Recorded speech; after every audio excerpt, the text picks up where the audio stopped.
Right, good morning my quilty friends, Joy Quilting here. This morning we're going to put together a very simple block keeper.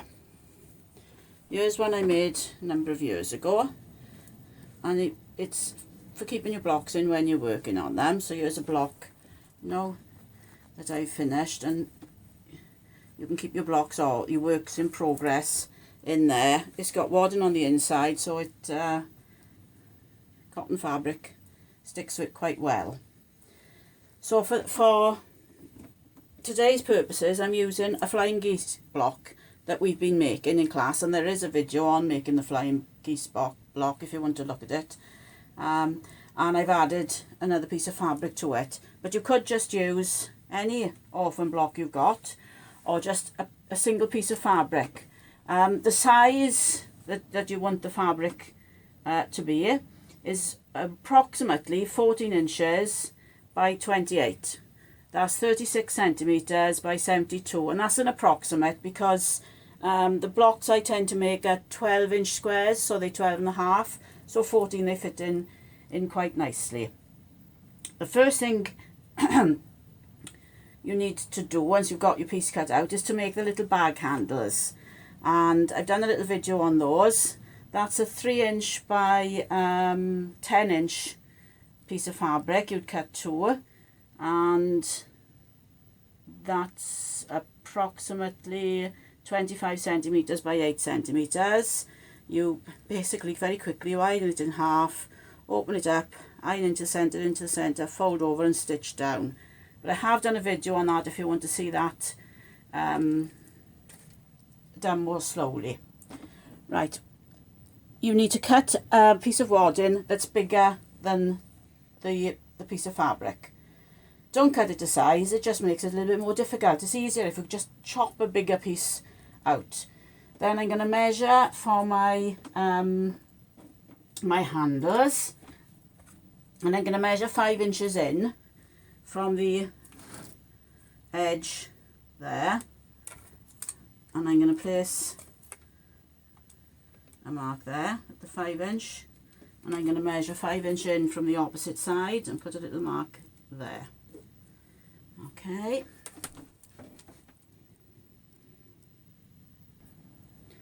Okay, the next step now is to pin these in place. So I'm going to grab 2 pins,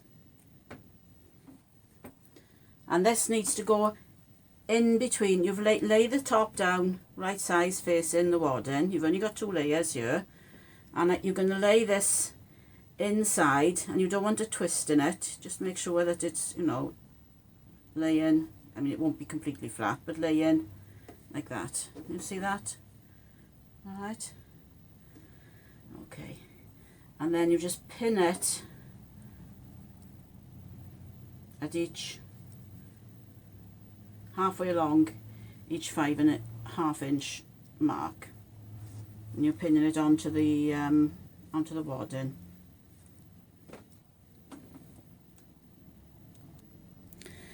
Now I know that it won't seem natural to put that inside. You'll want to put it outside, but trust me, it needs to be inside and down the middle.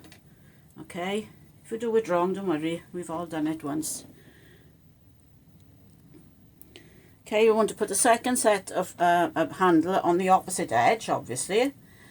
Then we're going to take it to the machine and stitch all the way round with a straight stitch.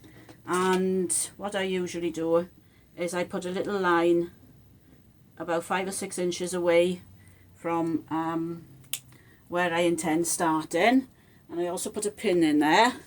And that's just to remind me when I get there to stop, because it needs to be an opening to turn it through. So that's just a little visual reminder.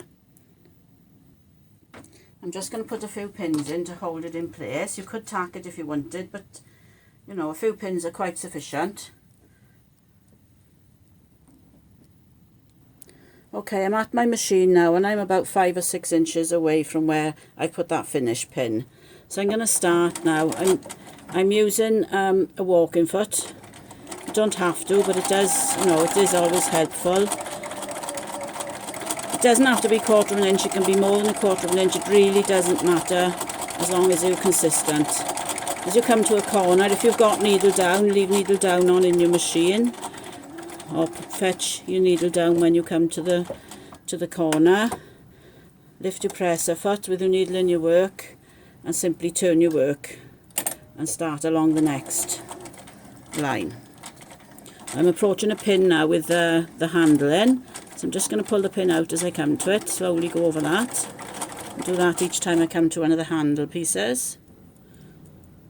I'm just going to show you a corner again now, coming up to the corner, slow down.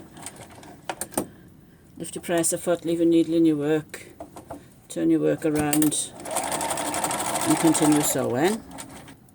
And the final piece now, I'm just coming up to the pin I put across to stop me sewing any further, so that I would leave a gap for turning through.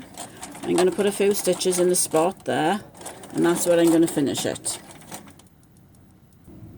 And now we're going to trim back that wadding. Okay, so I trim it back to the fabric, and then on the corners just cut a little cross like that, okay, and just go around. I'm sorry, I'm left-handed, so I'm getting in your way actually doing this, aren't I? I'll try and do that with my right hand a minute. Okay, there, now then, and just cut across the corners, so go all around doing that. Then we're going to find our opening and turn the whole thing through to the right side, making sure you poke out the corners. Okay, just thought of a quick tip before you turn it through. You know where the opening is, just trim back the wadding there about 1/4 inch, because that will help. There we go. I've just trimmed back the wadding there, okay, just before I turned it through. Okay, here it is, turned all the way through, and magically now our handles are in the right place. I'm going to give it a press from the top. Don't press onto the wadding doesn't take too well to the iron, and we just want to make sure as it's all sitting nicely. Okay, so give it a little press all the way around, teasing it out as you go. Alright, okay.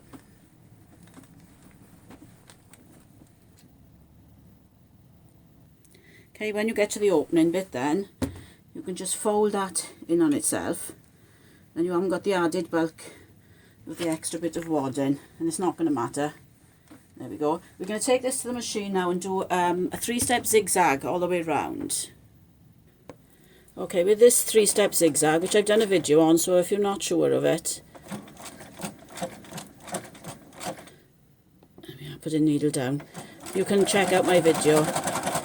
You can use a straight stitch if you want. It's basically just top stitching, and to begin with I'm going down the middle. I'm going to go down the middle, halfway point where you fold the bag in half. Okay.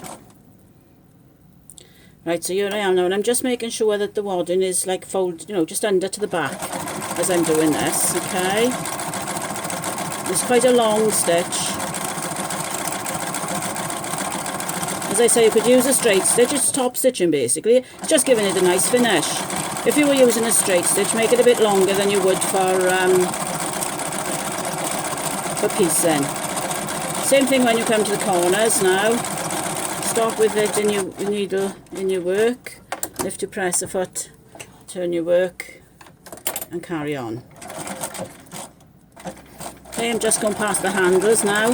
Just always making sure the wadding is just underneath. You can roll it as you come to it if you want. And I've come to the opening now, and you just continue over that because you close it. You know, the stitching will close it. Alright, as you come to it. And back to the beginning and stop. And that's it, job done. A quick and easy block keeper, so you can keep your blocks in there when you're working. Just try and give you a close-up of the 3-step zigzag that I used, but as I say, you can use a straight stitch.